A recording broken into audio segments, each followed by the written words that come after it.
You're listening to The Stephen Tauriello Show, building a platform of liberty for people in search of truth with a dash of hope and a life worth living. The Stephen Tauriello Show. And now, here's Stephen.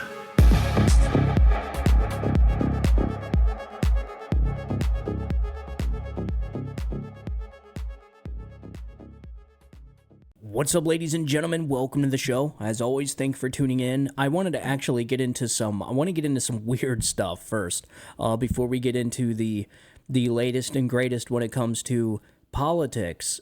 This is actually quite crazy. So there was a Wells Fargo employee found dead 4 days after clocking in at work. What? Like, how does this even happen? So I pulled up the story here, and so a Wells Fargo employee, this came out on September 1st, so yesterday. So a Wells Fargo employee was found dead at her desk in an Arizona company office 4 days after she clocked in for work, according to local police reports. Denise Brudenholm, a 60-year-old employee at Wells Fargo corporate facility in Tempe, Arizona, entered the building for what would unknowingly be her final workday on Friday, August 16th. It's not funny. It's actually kind of sad that the 60-year-old woman, nobody found her for 4 days. That's a little ridiculous, man. So I'm skimming through here because I want to get to what the employee says. Like, how is somebody not found for 4 days? So the grim discovery was made on August 20th when on-site security personnel stumbled upon what they suspected to be a lifeless body of an employee within a cubicle on the building's third level. Authorities confirmed that Prudenholm was officially pronounced deceased at 4:55. All right. The financial institution has pledged to reassess its internal procedures concerning employee safety and wellness. I would hope so. Here we go. The circumstances surrounding Prudenholm's death have sparked concern among her colleagues. Speaking anonymously to CNN affiliate KPNX, some employees voiced their unease about the situation. They pointed out that while the majority of the office's workforce operates remotely, the building maintains a round-the-clock security presence, leading them to question why Prudenholm's condition wasn't noticed earlier. Of course. I mean, 4 days, folks, in a cubicle? I don't know, man. That's just wild to me. So, adding to the unsettling nature of the incident, some staff members reported detecting an unpleasant odor in the days leading up to the discovery. However, they had initially attributed this to potential plumbing issues within the building. I mean, I guess. I mean, maybe. I mean, trust me, I've smelt rotten flesh and rotten meat before. You ever smelt a dead animal? Or, roadkill, there is a very distinct smell. So it's hard for me to believe, I don't know. I mean, if I smelt it, you would know that it was a body. Like, they have a distinct smell. And so it's kind of crazy that these people were, it's plumbing? Sewage and a rotting dead body, I just don't see how they're comparable to odor. But whatever. So Wells Fargo has since clarified that Prudenholm was situated in a very underpopulated area of the office. I would say 4 days. The company also addressed concerns raised by some employees about the delay in notification regarding Prudenholm's death, explaining that protocol required her family to be informed before any public announcements could be made, per USA Today. I mean, I get it. The woman's probably been going to that same cubicle for the last 25 years, and she's probably, since COVID, there's probably not a lot of people that show up. A lot of people are working remotely. In fact, it's actually starting to become a problem for a lot of businesses, not necessarily the businesses themselves, but with the commercial real estate market. It's absolutely crashing. There's insane stuff happening that a lot of people don't realize is that all these office spaces, like they owe money for these buildings. So they have these buildings built, these office spaces. And if nobody's leasing them, then who is left flipping the bill? And that's what the big problem is. And so I was reading an article earlier where they are essentially in these big cities like New York, Chicago. They're taking these once office buildings and they're turning them into apartment buildings. They're renovating, retrofitting them to be apartments. So, I mean, it makes sense. I mean, what else are you going to do with the building? I mean, you have, since COVID, all these people working remotely. You got to be able to pay for these these buildings that you paid for to have built. So there was actually, and I'm only going to do it once, but I had to pull up this picture of what this story reminded me of. And so here we go. It is Milton in the movie Office Space, and I'm just going to go ahead and leave it at that. Poor Milton.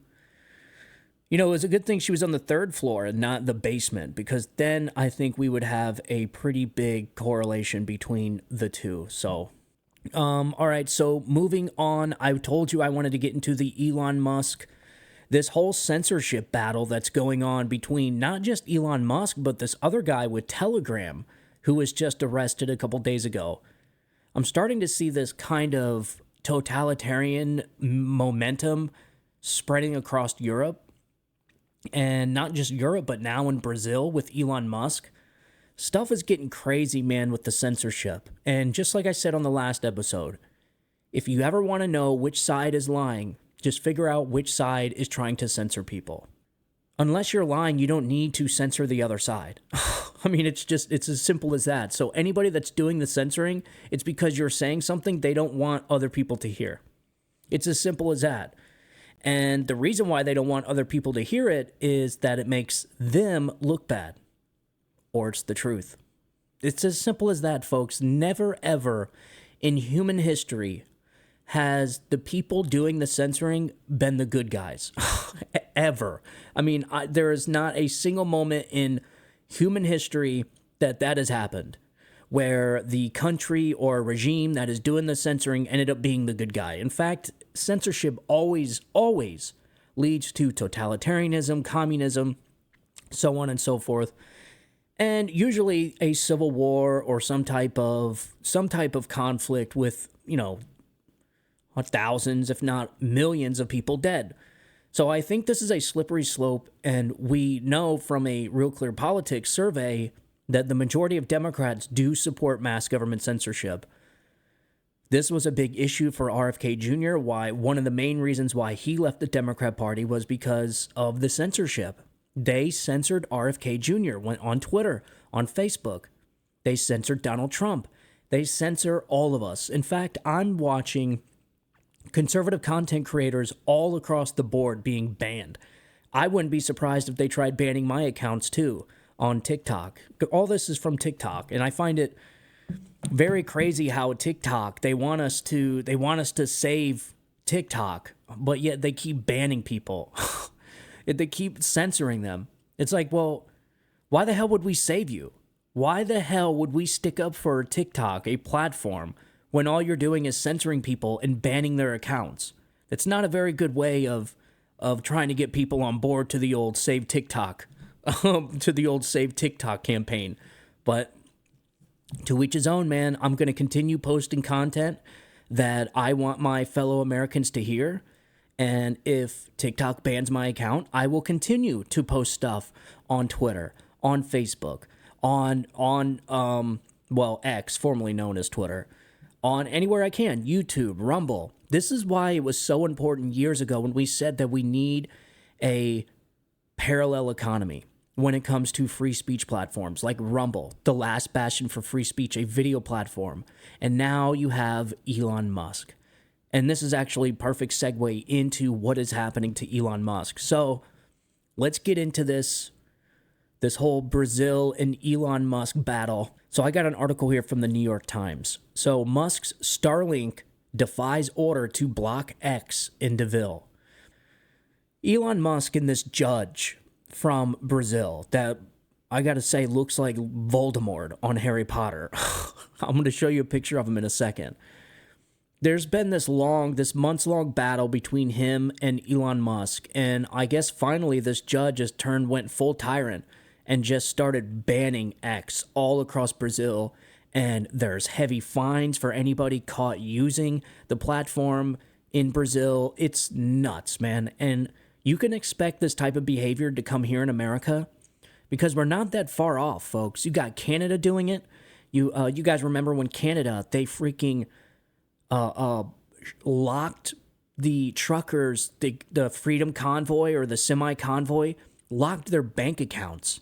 You want to talk about full-blown tyranny? That's about as bad as it gets.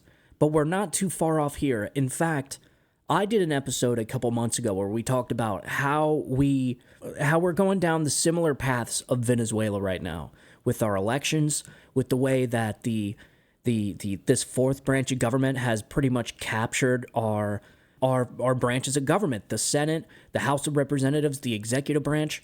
As of right now, we have no idea who is running our country right now. That, ladies and gentlemen, flies in the face of everything that our republic was built on. The founding documents, the framers of this country would be rolling in their graves if they knew that there was an executive branch where nobody was in charge, where the president, the so-called elected president, is like a ceremonial figure that is just there. He's not really doing anything. And the country's actually being ran by unelected, faceless bureaucrats that nobody knows who they are, and they cannot be held accountable for anything. The framers of our country would be rolling in their freaking graves and seeing the condition that our country is in right now. There's no doubt about it. In fact, I am almost 100% positive that they would probably bring up arms against the current regime that's running this country. I'm almost positive of it, especially if we find out that these elections are well, let's just say, not on the up and up. Come to find out in 10 years, if we find out in 10 years that everything that we've been saying about these elections is true, just like everything else we've been saying and been called conspiracy theorists for has came true in the last 6 months to a year. If we're right about this, I don't know what other recourse there is other than civil war, because you've exhausted all of your options. I'm not pro civil war. I'm not trying to fearmonger people, saying, oh, we're going to go to civil war. I'm just saying that what other recourse do people have if you censor them? If you create this fourth branch of government, if you rig their elections, what else do they have? What do they expect people to do in order to hold up their civic duty to hold a government responsible? If the government is no longer working on behalf of the American people in their pursuit of happiness, then it is the American people's right, their duty, to abolish that government and replace it with a new one. I mean, that is in the Declaration of Independence, man. We went through that a couple weeks ago. And so if they're doing all this stuff, what recourse do they expect the American people to have? So it's just a matter of time if they keep up with these type of antics, like censorship, like faceless bureaucrats running our country, this fourth branch of government, the very, very irregular and shady elections. We'll just keep it there. Because why? Because I don't want to get banned. So this is the thing, like, this is what we're up against. We can't actually say what we think is happening because we're afraid we're going to get banned. The hell is this? That's so un-American, man. It's like it's the opposite of the framers' intentions for this country. The right to free speech. So you'll get banned from the town square if you say something they don't agree with. And then the craziest part is you end up being right 6 months or a year down the road. That is exactly why you don't censor people. And the people that do censor people are always the bad guys. Always. So let's get into this. Kind of got sidetracked there. So this whole battle with Starlink and Elon Musk in Brazil. So the satellite internet service controlled by Elon Musk is refusing to comply with a court order to block his social network X, regulator said. So in other words, the judge wanted Elon Musk to block his social network from Brazil. Elon Musk said, go pound sand, go screw yourself. And so this judge, in order to get back at Elon, is essentially banning Starlink in Brazil. Starlink, which has nothing to do with X, but because Elon owns it, it's a sister company or a subsidiary, then this judge feels like that's the only recourse he has against Elon. So this is where we start getting into really, really just shady, shady stuff, man. Very, very tyrannical stuff. This is the type of stuff that tyrannical regimes do, that totalitarians and authoritarians do. I don't know who the hell this judge thinks he is, but I'll tell you one thing right now. When this type of stuff starts happening in America, we got issues. Big issues. So Elon Musk is doubling down on his fight with Brazilian authorities. So for weeks, the billionaire has refused to comply with Brazilian court orders to suspend certain accounts on his social network. He ignored fines and then fired ex-employees in Brazil so courts couldn't hold them accountable. And then, after Brazil's Supreme Court ordered X blocked in the country, he suggested that Brazilians use software to circumvent the ban, despite the risk of large fines that a judge has threatened to impose for doing so.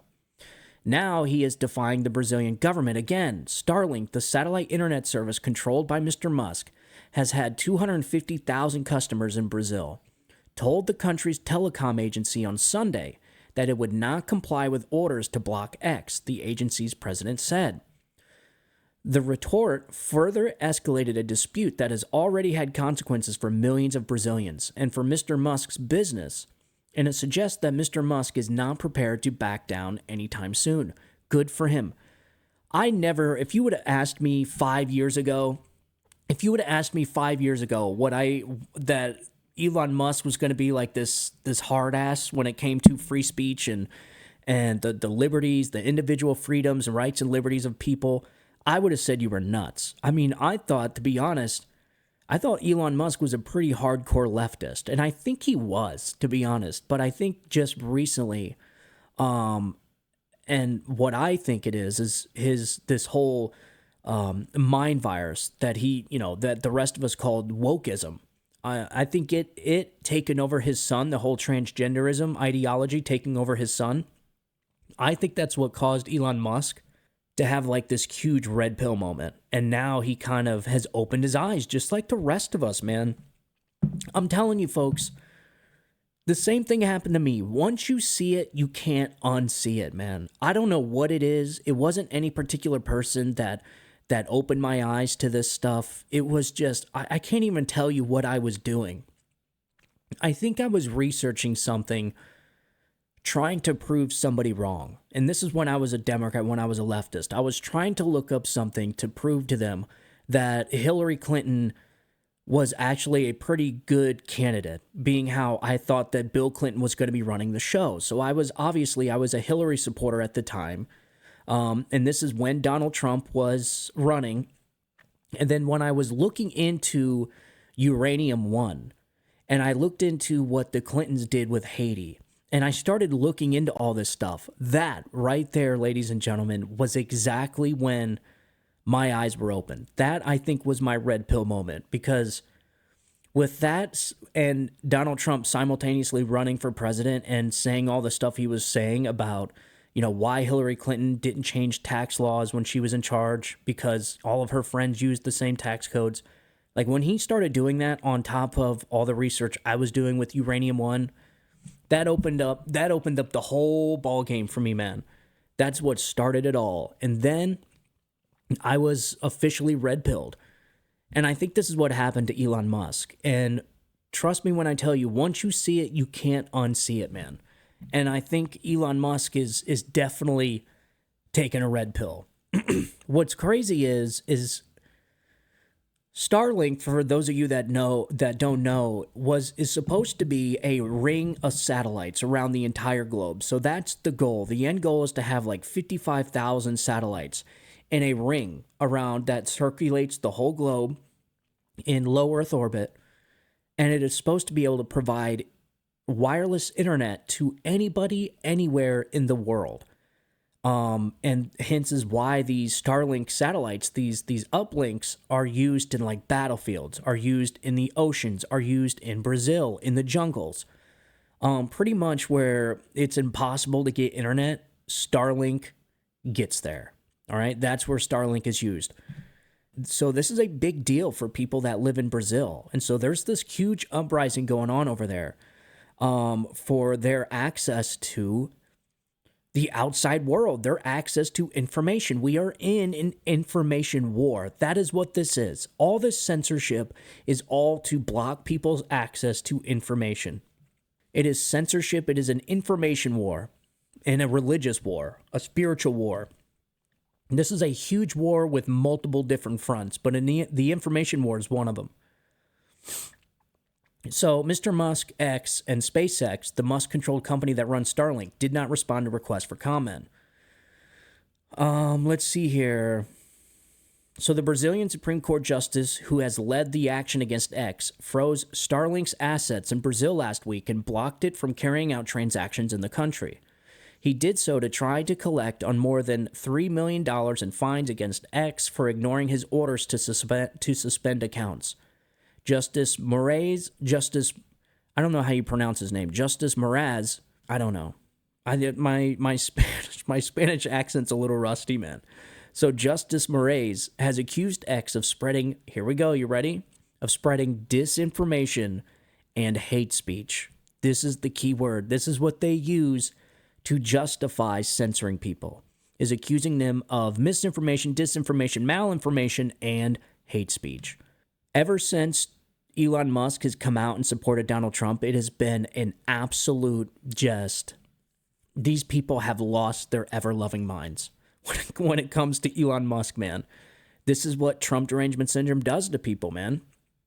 So on Sunday, Starlink informed Brazil's telecom agency Anatel that it would not block X until the Brazilian officials released Starlink's frozen assets. Anatel's president Carlos Biorgi said in an interview broadcast by the Brazilian outlet Globo News, I'm sure state-run media. So it seems as if Brazil is going the same way as Venezuela. That's why these places are called banana republics, man. Because they are. And listen, we're not too far off from these people. You know, I had a colleague of mine tell me, and he's from, I think he's from Haiti, and he told me that there's no way that anything's going to happen to our democracy here in America. He was like, all these other countries modeled their democracy after America's democracy, right? And I'm like, well, Sib, because that's his name, I'm like, dude, somebody has to protect it. I mean, democracy is only going to be around so long as the people actually protect it. It is common, very common. I think we are the longest lasting democracy in the world. And so you can't just expect these things to just stay whole forever.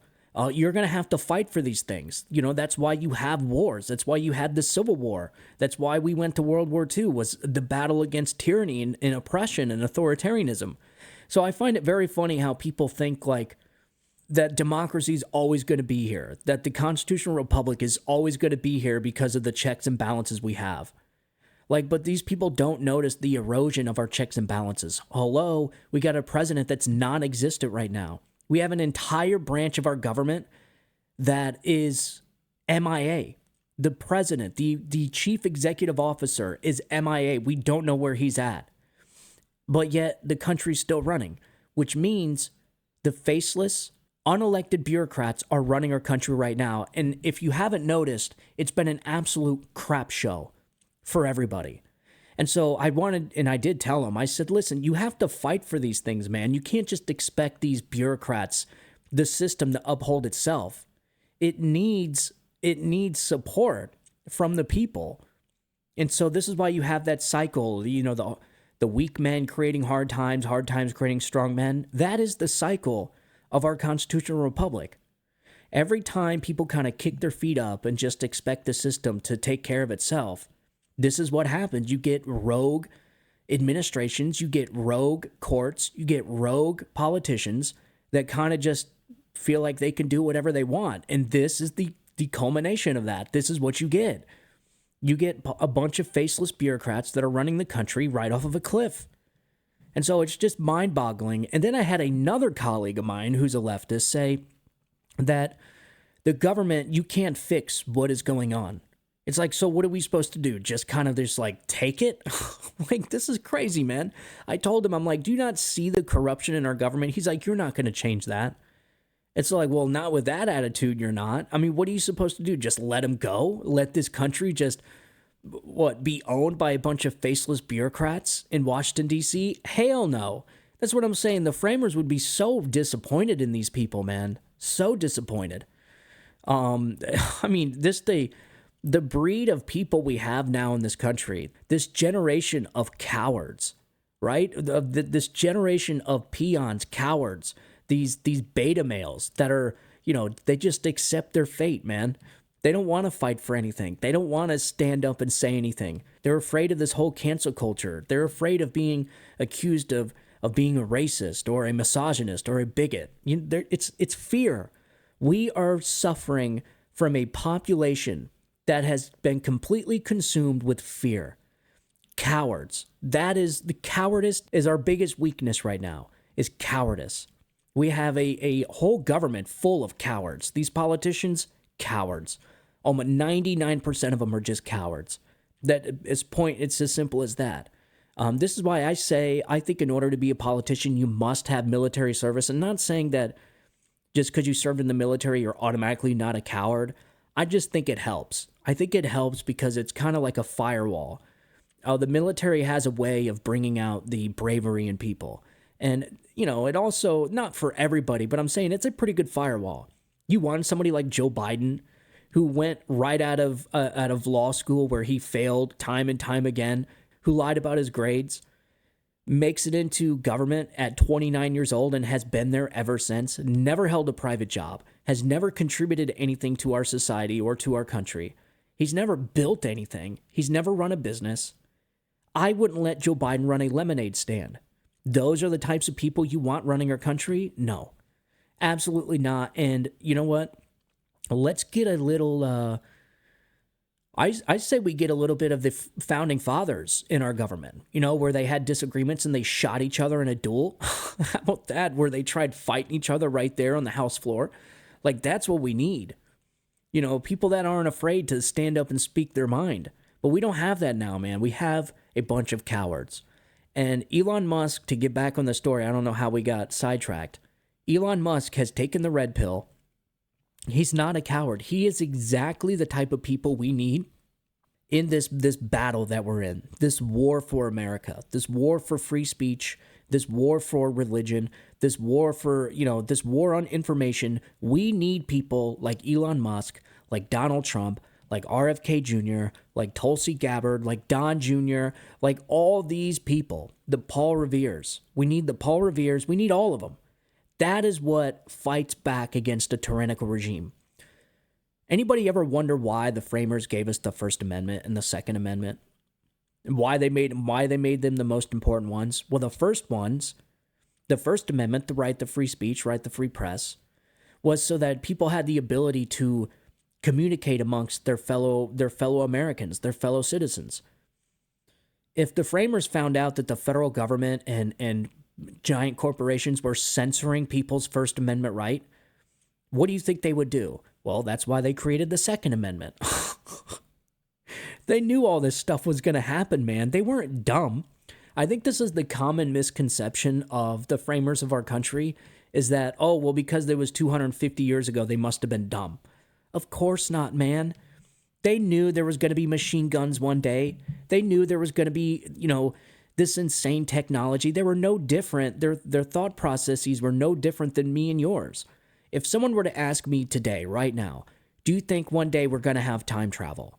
Of course we are. It's just a matter of time. Well, the framers were the same way. They knew it was just a matter of time before these things became invented. They knew machine guns were going to come around, and some people say that if you look back far enough, there were some prototypes out there for machine guns back then. I don't know how true that is. I haven't really researched into it.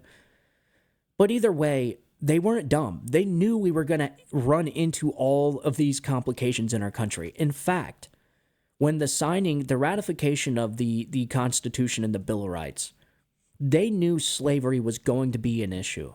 They absolutely did. And in fact, there was one delegate, I think his name, I can't remember his name, but I think it was for North Carolina. Don't take my word for it, but I think it was North Carolina, was not going to ratify the Constitution unless they removed slavery. And he was going to be the only one to prevent the ratification of our founding documents. And so what did they do? They removed the amendments for slavery. They did not bother with it. They did not add it. And when you go back and you read the letters discussing this, there's Alexander Hamilton, I think, wrote back and forth to his wife at the time. And you can read the personal letters about this battle, this kind of the moral battle, the self-reflection that they were all going through at the time to determine whether they should not ratify the Constitution and stand their ground on when it came to slavery and individual freedom like that, when it came to slavery, or just give North Carolina what they wanted and just deal with it later. And that's what they did. They called it the compromise. And so they compromised, and they knew that this country was going to have to deal with slavery at one point in time. And it did in the Civil War, 100 years after the ratification, give or take, a decade or so. But they knew, they weren't dumb.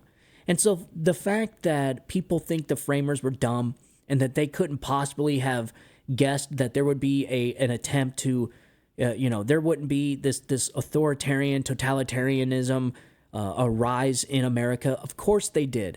They knew all this stuff was going to hit America, and they gave us the ability, they gave us a stop block to make sure that we can prevent it from happening, to make sure that we can protect our country from the tyrannical overlords. And that is why we have the First Amendment and the Second Amendment ratified in our founding documents.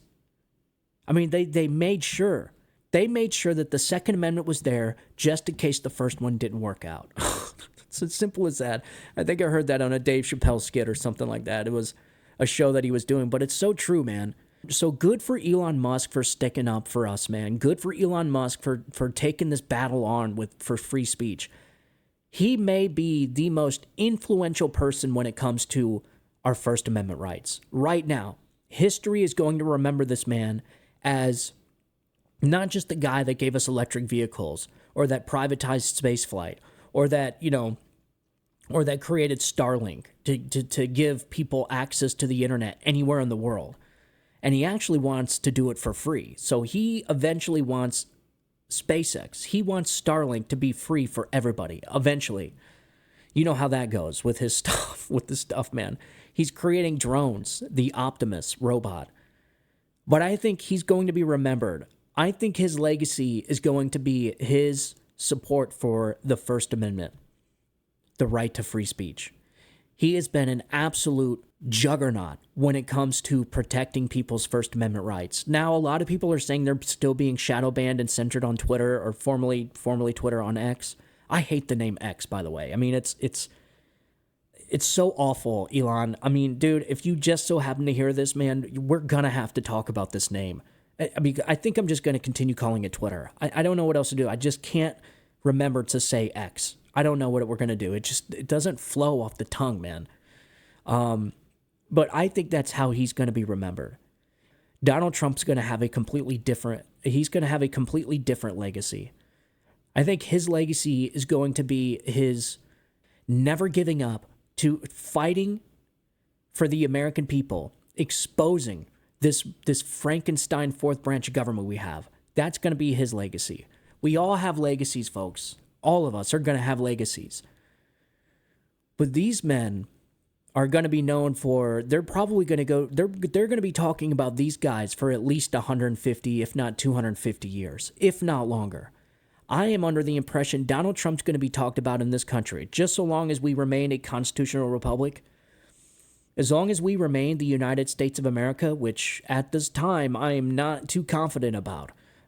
Trust me, I'll be fighting to the bitter end. But the way that we're going, when you have this many bootlickers and brown shirts in this country, I'm not too confident. But if we do, Donald Trump is going to be talked about for at least 500 years. That's what I think. I think this man is probably going to go down as one of the most influential people to ever step foot on the face of the planet. That is what Democrats have turned Donald Trump into, and I don't even think they realized it, man. They are their own worst enemy. They turned Donald Trump into a freaking legend, man. They're going to be talking about this guy for hundreds of years, for generations. When if they just would have left this guy alone, he would have been done and out of their hair in 60 days. Never to step foot in the White House again. But these people, they do it to themselves, man. They do it to themselves. They don't know when to stop. And so as far as this battle goes for Elon Musk in Brazil, I'm starting to see this type of behavior everywhere. I'm starting to see it in Venezuela. I'm starting to see the shocking similarities between the United States and Venezuela. And we did a whole episode about that. And now we're starting to see this in Brazil. You have the guy that was arrested in Paris, the CEO of Telegram. He's been released on bond.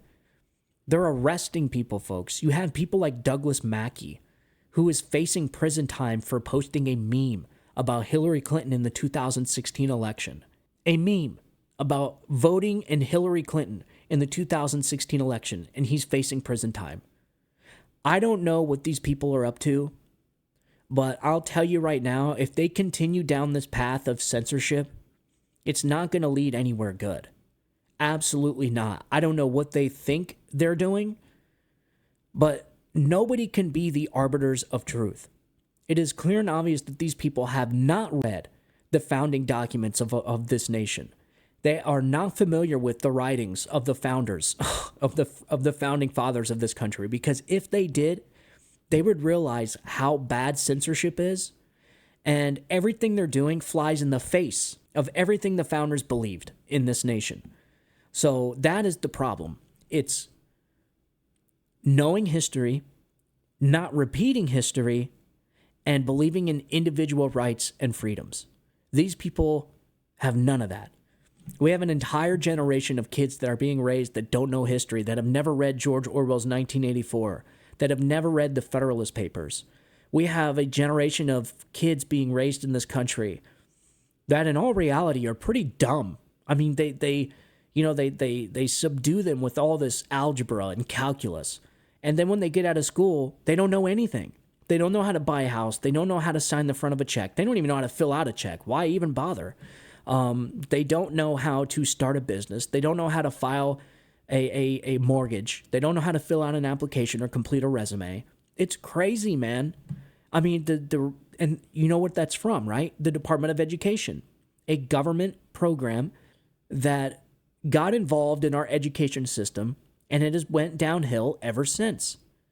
And you have these same people that support mass government censorship are the same people that don't support school choice. So they want these people to stay in these schools, not learn how to read, so that they keep them as dumb as possible. And so that they're a bunch of thoughtless sheep. And they'll just do whatever they're told to do. Like take a shot in the arm whenever they need to say, hey, take this shot or you lose your job. Okay. Where do I go? Where do I line up? It's nuts, man. But Elon Musk is trying to keep the gateway of the free flow of information open. That is the only way you fight back against something like this, is free and open access to information. And I find it crazy that we have all the world's information at the tips of our fingers.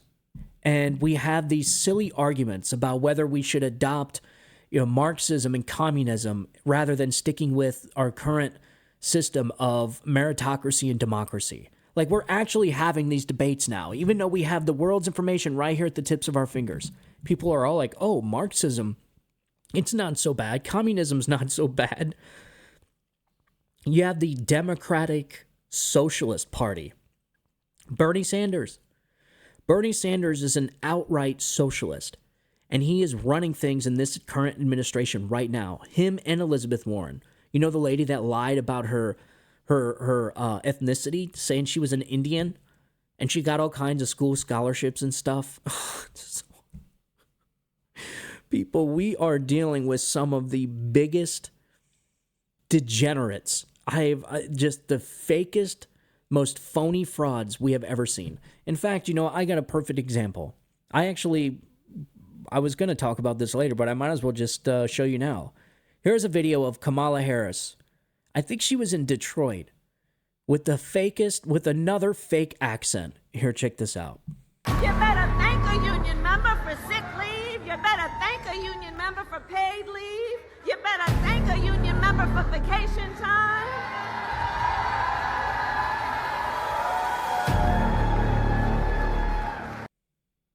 Why? Why do they have to do this? Like, why do they have to change their accent depending on who they're talking to? Like, don't people find that offensive? I find it insulting. It is insulting to people to change your accent depending on who you're talking to. Why do these politicians keep doing that? It's because they're fake, phony frauds. That is why. They're chameleons. They're shapeshifters. They have to change who they are depending on who they're talking to. They stand for everything and nothing all at the same time. That's Kamala Harris. Kamala Harris is a chameleon. I mean, it's absolutely nuts. And the crazy thing is you have a massive portion of people that are considering voting for her. And like I said, and we have all the world's information at the tips of our fingers, but yet we still have people contemplating on whether they should vote for Kamala or go back to peace and prosperity. I'm serious. These people have been so brainwashed to hate Trump more than they hate their own suffering. It's nuts. Trump derangement syndrome's totally real.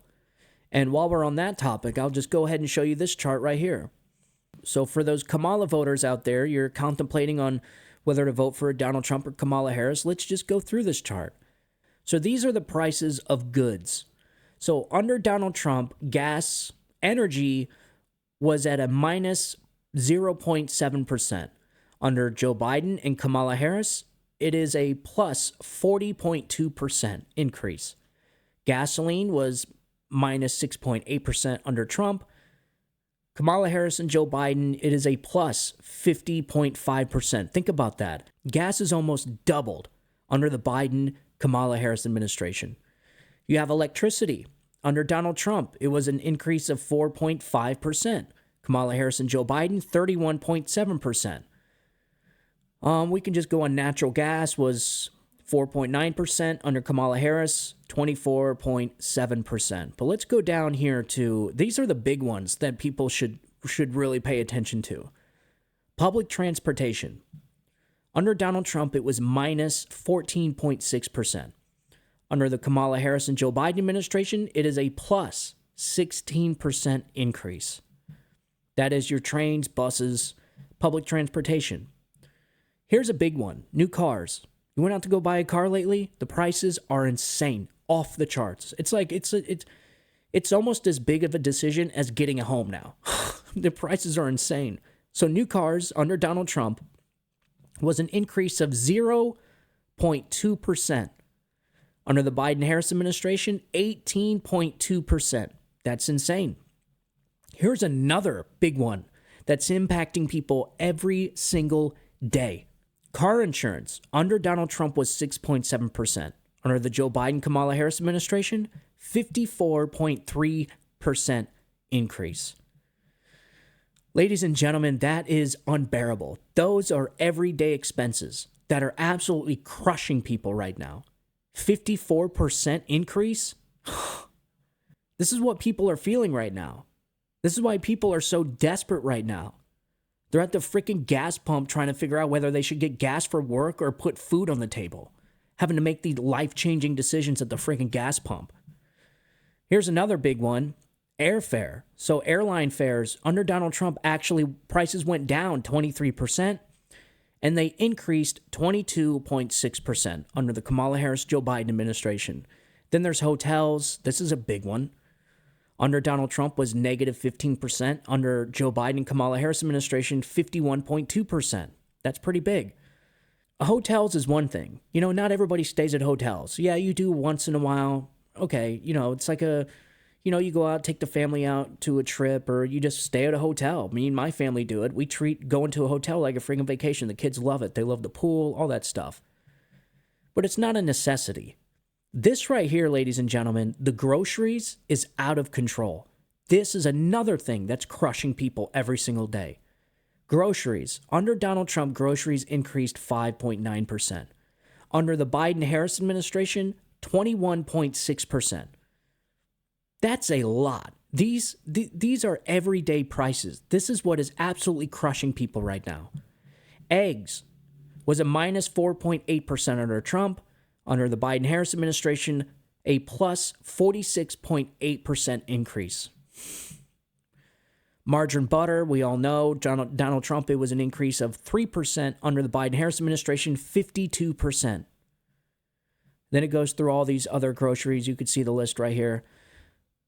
What I'm trying to say is this is what's crushing people right here.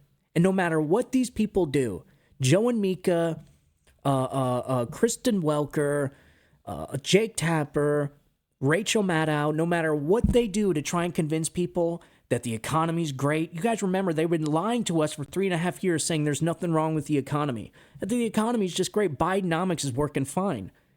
To now all of a sudden Kamala Harris is campaigning now. Oh, yeah, these things need some work. I mean, they think the American people are dumb, man. Same thing, they're doing the same thing with the border. Here it is, for 3.5 years, they were trying to convince us that there was no crisis at the southern border.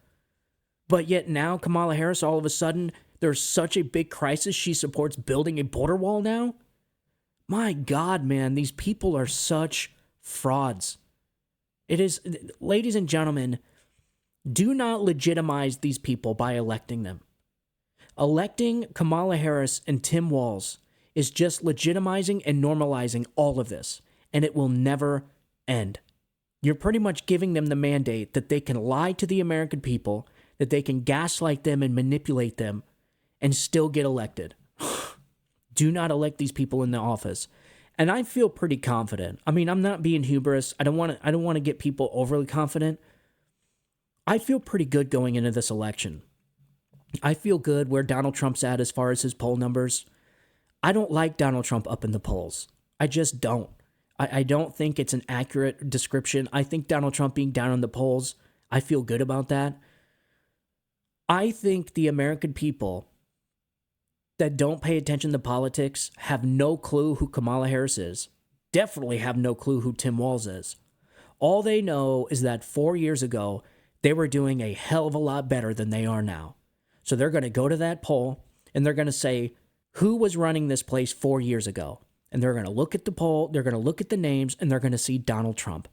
Everybody knows Donald Trump. Even the guy in the freaking mountains is going to be coming down for the one time a year he actually comes down, and he's going to pull that lever for Donald Trump.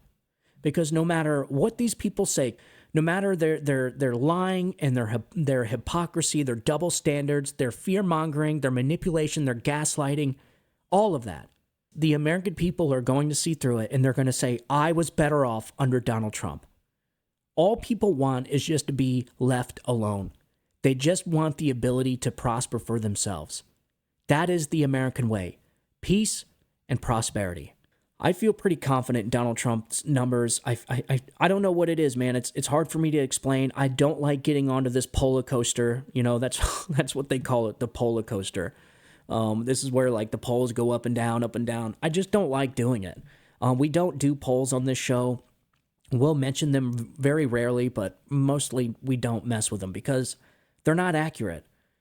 They're not accurate because it's impossible to get an accurate read on people. You guys ever read that book, How to Lie with Statistics? These pollsters, I think at least the mainstream ones, use polls to manipulate people because they know when people go to the voting booth, they just want to vote for the team that they think is winning. So they create these polls to give off the appearance as if the other side is winning, but they're not. They manipulate polls. This we know, it's a fact. You have the federal government coming out in support of Kamala Harris, pretty much, as Joe Biden signed executive orders turning the federal government into a get-out-the-vote machine, using federal agencies to register voters. I mean, some of the most egregious stuff we've ever seen in our lives happen in this country is happening right now. When it comes to opening the southern border and getting illegal immigrants and turning them into legal immigrants as fast as possible. So that why? So that they can vote just in time for this November's election. They're doing it right in front of our face. I didn't say that. That was the New York Times article that said that.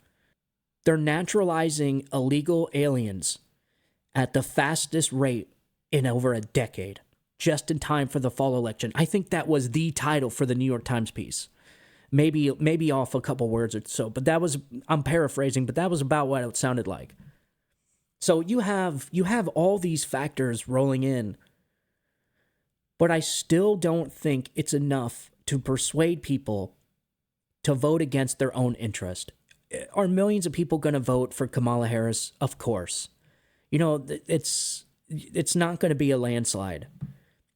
People, that's just how people are, man. They vote based off emotions. They vote based off what the crowd is doing. They vote based off of what they see on the news. But I think the majority of the people are onto their shtick, man. I really do. I really do. And just so long as Elon Musk keeps X available to the American people, I think the American people are going to continue seeing right through this shtick, right through this whole spiel, like Kamala Harris creating a fake accent because she's talking to a certain type of crowd in a certain area. It's disgusting, man. It's so disingenuous.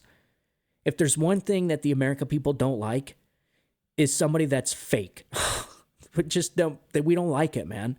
We don't like somebody coming out with a fake, phony Southern accent like Hillary Clinton, keeping hot sauce in your purse. Come on, man. Give me a break. So anyways, I wanted to share that X story. This is going to be a big story going into this week, and people need to stay on top of their game. We're every day by day now when it comes to this election stuff. Every single day is an important day. Week by week and then day by day. So this week, I think you're going to see a lot of different stuff happening. You have Donald Trump that's going to be sentenced by this insane leftist judge on the 18th. I think the Supreme Court's going to have to step in here because I think this judge is crazy enough to sentence Donald Trump to prison. Because why? Because he's a radical leftist. He freaking donated money to Joe Biden's campaign. I mean, what else do you need to know?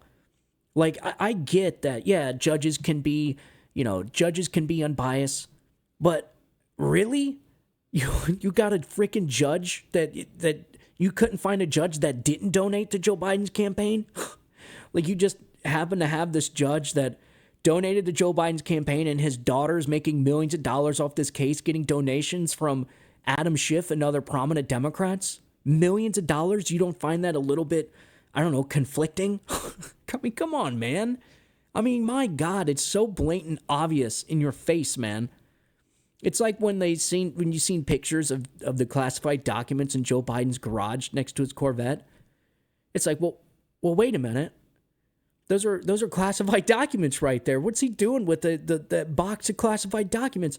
Are you not charging Donald Trump with illegally retaining classified documents, but yet Joe Biden's got them in his garage? Like, this is what they're doing, man. I mean, it's so blatant. The double standards are off the chain. The hypocrisy knows no bounds.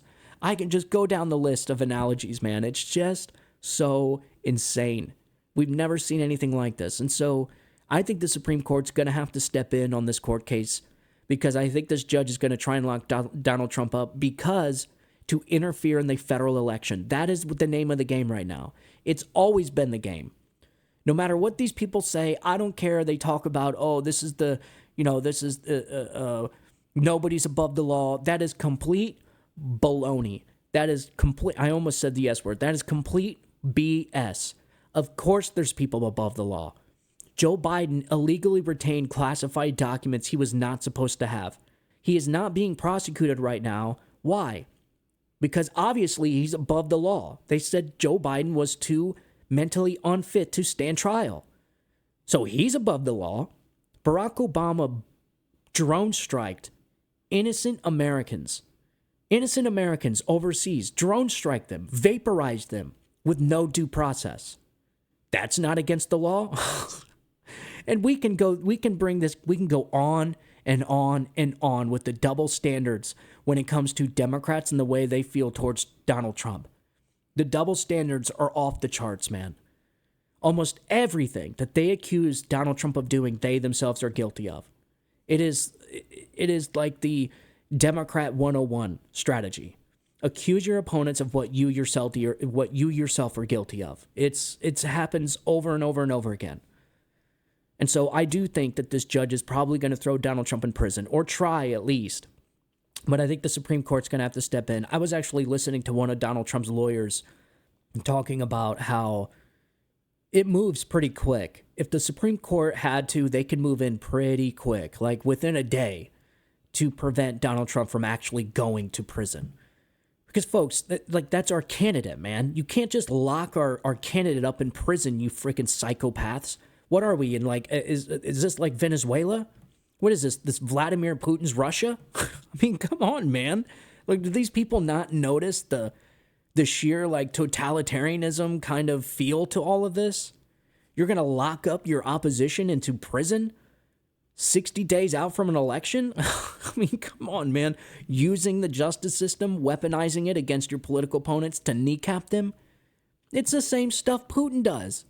They lock up their political opponents. Venezuela did the same thing. The opposition to Maduro over there, who just had his plane not repossessed, but he had his plane seized by, I think, the DEA or the ATF, U.S. federal agency, for his cheating in the elections. So Maduro, the opposition to Maduro, his opponent, is on the run, jumping house to house, underground, wherever, in hiding, because that's his opponent. Because they know that if Maduro catches them, he's probably going to throw them in prison. Why? Because Venezuela is a third world banana republic.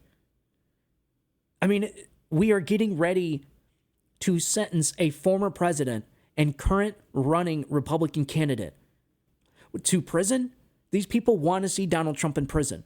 Hello, Venezuela, ring any bells? It's the same stuff. Vladimir Putin does the same thing, man. He locks up his political opponents. In fact, the one was murdered while he was in prison. So listen, man, I don't, when Democrats talk about how they're these big defenders of democracy, I find it really, really hard to believe. You know, don't expect me to be jumping up and shouting from the rooftops how Democrats are these big saviors of democracy, man. In fact, they're the opposite. They are democracy's biggest threat right now. They are literally destroying democracy in the name of saving democracy. I'm not the one that said that. That was RFK Jr., Robert F. Kennedy's nephew. RFK Jr. has come out and said that this party is actually the biggest threat to democracy, and they are. There's no doubt about it. We've never seen anything like this. Anyways, I can go on and on. This show went on long enough. I just wanted to share with you what was going on in Brazil. Hopefully Elon Musk continues to defy Brazil. What are they going to do? Listen, I wouldn't be surprised if the federal government, the Biden administration and the Kamala campaign, the Democrat, tyrannical regime, I wouldn't be one bit surprised if they allowed Brazil's authorities to come over and arrest Elon Musk. So that's how much they hate this guy. We are not living in normal times. This is not the America it was 50 years ago. So hopefully Elon Musk continues to hold out, and I don't suggest going over to Brazil anytime soon because you may not come back. I wonder if he's got like some type of badass security team that would like break him out of prison. Like something like straight out of a movie, dude. Like you have the richest man in the world get essentially kidnapped and held in a third world, Amazon prison. And then he has a security detail that is like the best of the best, like former Navy SEALs and stuff that they go in there and just blow a hole in the side and capture him. And I could totally see this stuff happening. We're living in such crazy times, man. It is a beautiful time to be alive, believe it or not. I know it may not seem like that way, but trust me, folks, this is a beautiful time to be alive. You're witnessing history right now. They're going to be talking about these days for generations, so feel privileged. Just make sure you do the best that you can do. Do everything that you can do. Bring 10 people to the voting booths. As long as you do everything you know in your ability, then that's all you can do. The rest will be our destiny. The rest will be up to fate. That's it. It's in God's hands now. And speaking of God, I actually wanted to talk about that on my next episode with Donald Trump supporting IVF in vitro. I forget what it's called. It's where the pollinating the eggs. This is kind of a big deal. I know a lot of people, the really pro-life people in the Republican Party are up in arms against Donald Trump's support, coming out in support of IVF. But I think people need to understand that Donald Trump's our best hope. Letting the other side win is not an option right now, right? So if you are against abortion, allowing Kamala Harris and Tim Walz to get elected is not the best route to go. Your best bet is to put the most pro-life president that we've ever had in the White House. That is your best chance. I know they're up in arms about Trump and supporting IVF and they want all or nothing, but it's not that time right now. The house is on fire. We need a firefighter to come put out the fire. And I don't care if that firefighter supports IVF or not. Right now, we just need someone to put out the damn house. So I think that's the way people need to look at this, the pro-life people and Donald Trump's support for IVF. Anyways, we'll get into it on the next show. I want to get a little bit more into detail with that. So, all right, ladies and gentlemen, as always, thank you for tuning in. If you want to support the show, smash that like button and share and subscribe to the show. Share it with your friends and family. Definitely, that helps out the show the most, is just sharing it and spreading the word. If you want to get a hold of me directly, get a hold of me at StephenTaurielloShow@gmail.com. And don't forget, there's the audio version of the podcast as well. Every single show I do, I upload it to my audio podcast too. Apple Podcasts, it's on Spotify. We're on all the podcast platforms. So if you are at work or you're driving, you just want to listen to the audio version of the show, we're on podcast. But you have both. So it's the same exact show. I just extract the audio and I put it on podcast, and then we have the video platform. And most of all, follow me on Rumble. Follow me on Rumble, the last bastion for free speech. Do not let the Google tyrants and the Democrat tyrants and the Brazilian tyrants stop the flow of free information. Follow me on Rumble, because guess what? If this show gets banned on YouTube, or if my account gets banned on TikTok, X and Rumble are going to be the only places where conservatives are going to be. And so you're going to have this giant echo chamber of nothing but Democrat talking points. It's going to be insane. So that's the plan. Share the show with your friends and family. Keep them informed, because informed people make good decisions and uninformed people make bad decisions. We talk about that all the time. And the best thing you do is just share the show with your friends and family. Get a hold of me if you want to get a hold of me for any reason at all. I will respond back to you. Again, it's StephenTaurielloShow@gmail.com. I always respond back. I don't care if you just want to talk, you want to reach out, you have an article, or you want to send me a lead on a story, you want me to talk about something, send me an email, StephenTaurielloShow@gmail.com. And as always, thank you guys so much for tuning in. I want you guys to have a good day. Have a great Tuesday. Back to work. At least we got a nice long weekend. I hope you guys enjoyed it, and I hope you spend time with your family. I'll talk to you guys here in a little bit. God bless you. God bless America, and long live the Republic. You guys have a good one. Bye-bye.